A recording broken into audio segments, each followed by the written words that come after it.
শাপলা চত্বরে যারা শহীদ হয়েছেন তাদের প্রতি শ্রদ্ধা জানানোর জন্য এবং তাদের আত্মার প্রতি মাগফিরাত কামনার জন্য আমি আজকে আপনাদের সামনে উপস্থিত হয়েছি। সেই সঙ্গে আমি জুলাই বিপ্লবের শহীদদেরও শ্রদ্ধাভরে স্মরণ করছি। আমাদের স্মরণে রাখতে হবে যে 2013 সালের সেই শাপলা চত্বর গণহত্যার পর এই প্রথম আমরা আবার মুক্ত বাংলাদেশে, দ্বিতীয় স্বাধীন বাংলাদেশে এরকম একটি মহাসমাবেশ করতে সক্ষম হয়েছি। কাজেই আমাদের এই দীর্ঘ পথ পরিক্রমায় যারা জীবন দিয়ে আমাদের জন্য সহজ করে দিয়ে গেছেন তাদের সকলের প্রতি আমার অসীম শ্রদ্ধা এবং ভালোবাসা এবং তাদের পরিবারের প্রতি আমি সমবেদনা জ্ঞাপন করছি। আমি একটু অবাক হয়ে যাচ্ছি যে হেফাজতের তরফ থেকে কিংবা ভিকটিমদের তরফ থেকে এখনো 2013 সালের শাপলা গণহত্যার জন্য যে মাস্টার মাইন্ড ছিল সেই দানব ফ্যাসিস্ট শেখ হাসিনার বিরুদ্ধে মামলা দায়ের করা হয় নাই। আপনারা কেন এখনো মামলা দায়ের করেন নাই আমি জানি না। আমি মনে করি শাপলা চত্বরে যারা গণহত্যার শিকার হয়েছে তাদের প্রত্যেকের শেখ হাসিনার বিরুদ্ধে গণহত্যার মামলা দায়ের করতে হবে, এটাই আমার আজকে 1 নম্বর দাবি। দ্বিতীয় যে কথাটি আপনাদেরকে আমি বলতে চাই, আমরা মুসলমান, উম্মার প্রতি আমাদের ভালোবাসা থাকতে হবে।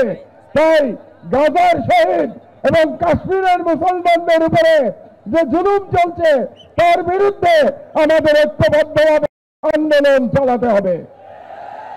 3 নম্বর কথা আমি বলতে চাই, আমার বক্তব্য দীর্ঘায়িত করবে না। এখানে অনেক ওলামায়ে একরামরা আছেন যারা মূল্যবান বক্তব্য দেবেন। আপনারা নারী নীতি নিয়ে প্রশ্ন তুলেছেন। এ ব্যাপারে প্রথমে ডক্টর ইউনূস সরকারের প্রতি আমার একটি প্রশ্ন আছে যে আপনারা কেন অপ্রয়োজনীয় ইস্যু তৈরি করছেন?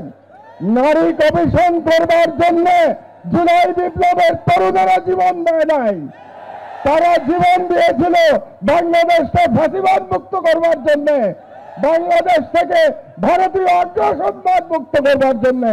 কাজেই আপনারা সরকারে বসেছেন যাতে করে বাংলাদেশে আর ফ্যাসিবাদ ফিরে আসতে না পারে। আপনাদের দায়িত্ব শুধুমাত্র সেই সংস্কারগুলি করা যে সংস্কারের মাধ্যমে বাংলাদেশে ফ্যাসিবাদের পুনরুত্থানের পথ আমরা বন্ধ করতে পারবো।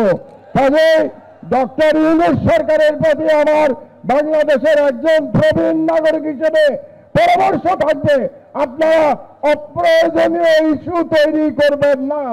এবং আমরা দেখতে পেয়েছি আপনারা অনেকগুলো অপ্রয়োজনীয় সংস্কার কমিশন করেছেন। এই সমস্ত সংস্কার কমিশনের কোনো প্রয়োজন ছিল না। আপনারা রাষ্ট্রের সম্পদ এবং সময় নষ্ট করছেন। আমার অনুরোধ, এই সমস্ত কমিশন আপনারা বাতিল করে দেন। এই সমস্ত কমিশনের কোনো প্রয়োজন নাই। আর আলেম ওলামাদের কাছে আমার নিবেদন, আপনারা নারী নীতি নিয়ে লড়াই করতে গিয়ে বৃহত্তর লড়াই থেকে সরে যাবেন না। আমাদের বৃহত্তর লড়াই ভারতীয় সাম্রাজ্যবাদের বিরুদ্ধে লড়াই, আমাদের বৃহত্তর লড়াই ইসলামের জন্য আমাদের লড়াই। আপনারা যদি নারী নীতির মতো একটা ইস্যু দিয়ে আন্দোলন করেন তাহলে আমাদের যে বৃহত্তর আন্দোলন এটা ক্ষতিগ্রস্ত হবে। কাজেই নারী নীতির অবশ্যই আপনারা প্রতিবাদ করবেন, কিন্তু তার মানে এই না যে আমরা মূল লড়াই থেকে সরে যাব। মূল লড়াই থেকে আমাদের সরে যাওয়া যাবে না। এই জন্য আপনাদের কাছে আমার আহ্বান, আপনারা ঐক্যবদ্ধ থাকবেন। আমি বিশ্বাস করি বাংলাদেশের আলেম সমাজ যদি ঐক্যবদ্ধ থাকে তাহলে বাংলাদেশের স্বাধীনতা কেউ ছিনিয়ে নিতে পারবে না। কাজেই যে কোনো মূল্যে এই হেফাজতের মঞ্চ থেকে বাংলাদেশের সকল আলেমদের ঐক্যবদ্ধ থাকার আহ্বান জানিয়ে আমার বক্তব্য শেষ করছি। আল্লাহ হাফেজ। বাংলাদেশ জিন্দাবাদ।